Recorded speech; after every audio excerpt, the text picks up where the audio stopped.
343 blessed us with a little over 6-minute long campaign overview video introducing us once again to the world of Zeta Halo and Halo Infinite. And here's a breakdown of what we saw.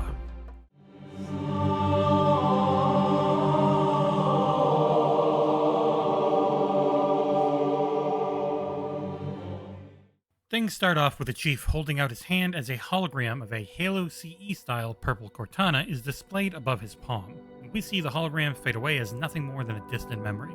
Scenes from the Discover Hope trailer are shown next, looking better than ever, including the pilot finding Chief and powering his armor suit back up.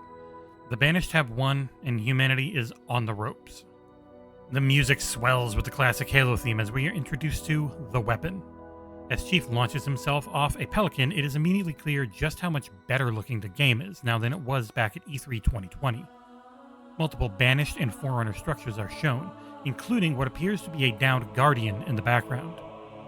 Texture detail, lighting, and level of detail all appear to be hugely improved since the game's initial campaign demo showing. The ring is teeming with life and beautiful Forerunner architecture that harkens back to the style of Halo Combat Evolved, mixed with the brutal architecture and red coloring of the Banished. As things cut to Chief, he uses his grapple shot on a pair of brutes, which has been upgraded, and there's more on that later. He shocks them as he flies toward them and lands a devastating melee blow.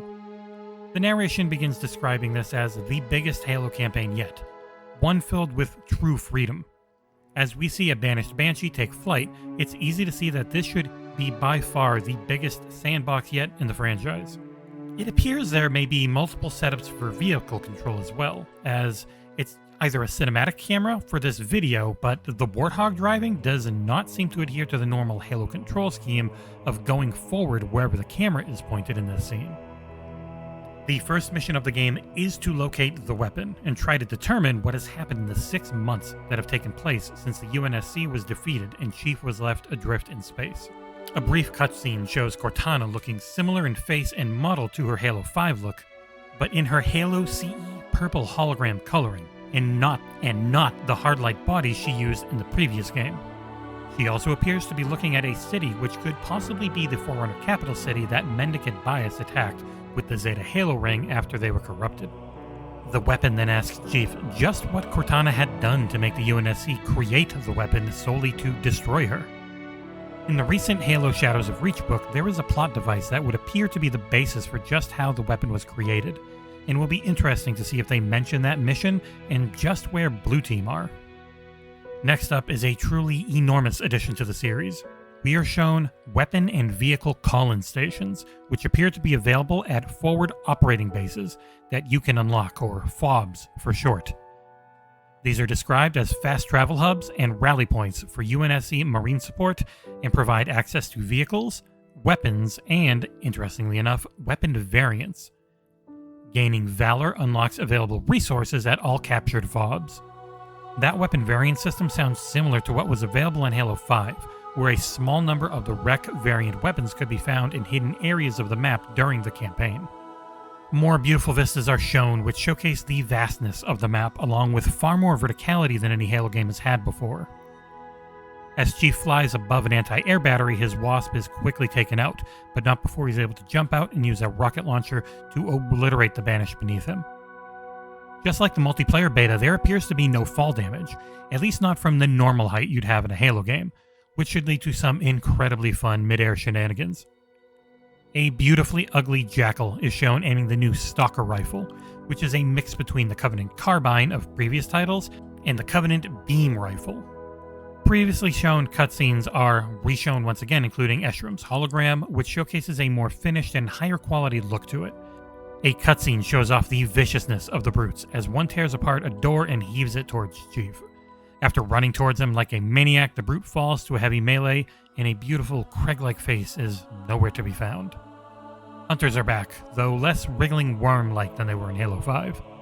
Their energy weapon is far brighter and has a much more vivid shade of green, too. A side activity then showcases how the Banished have captured several UNSC Marines, and Chief uses his sniper rifle to take out a guard and then the energy structure that is holding the soldiers in place. Marines getting in a Warthog is back, of course, and the Chief thanks them for their trust by immediately driving right off a cliff that is several hundred feet in the air. In a first, a named enemy with a health bar above their head is shown. His name is Tremonius, and he loves shooting flames as he jumps around the room. He also appears to be using what sounded like a new banished grenade launcher, but it was pretty tough to get a great look at it. After Tremonius is dispatched by the chief, we get a look at the TAC map, with tabs for upgrades, FOBs, targets, and database areas seen as well. The TAC map is a map of the local area in which you can see whatever areas of interest that you have unlocked.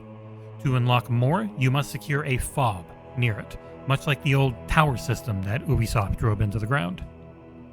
In the bottom left hand of the screen is the Area Collectibles checklist. There are 7 icons which represent the various in-game currencies and lore entries that you can find as you clear out each map. After choosing to attack a local banished facility known as Ransom Keep, Chief pulls out a Spanker rocket launcher and immediately gets to work destroying it. The Brute Chopper is back and redder than ever. The video showcases the variety of ways in which you can take the facility down with various explosives or interactable prompts. The big thing we see though is the new upgrade system. There are grapple shot, shield core, threat sensor, drop wall, and thruster upgrades shown off. Each appears to have 4 separate upgrades which you use Spartan cores to unlock. The player in the video quickly unlocks the ability to go invisible after using the thruster, and then smashes a brute in the back of the head with a gravity hammer. As Chief continues his anti-silo rampage, we see a counter at the top left that keeps track of the side mission's progress.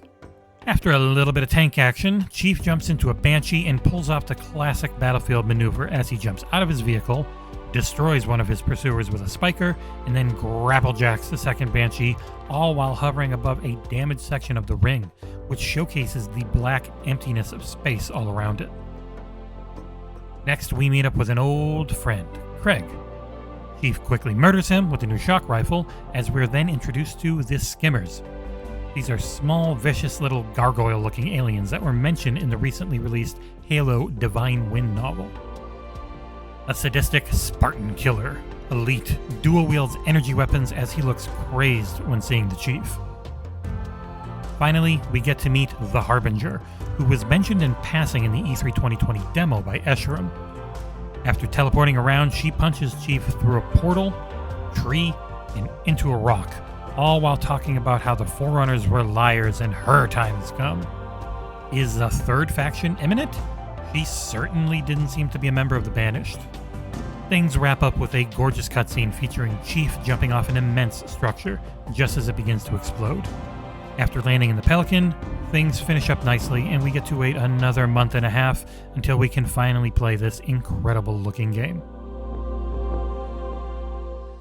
As always, thanks for watching. If you can like, comment, and subscribe, it's a huge help. And we'll see you here next time on XboxEra.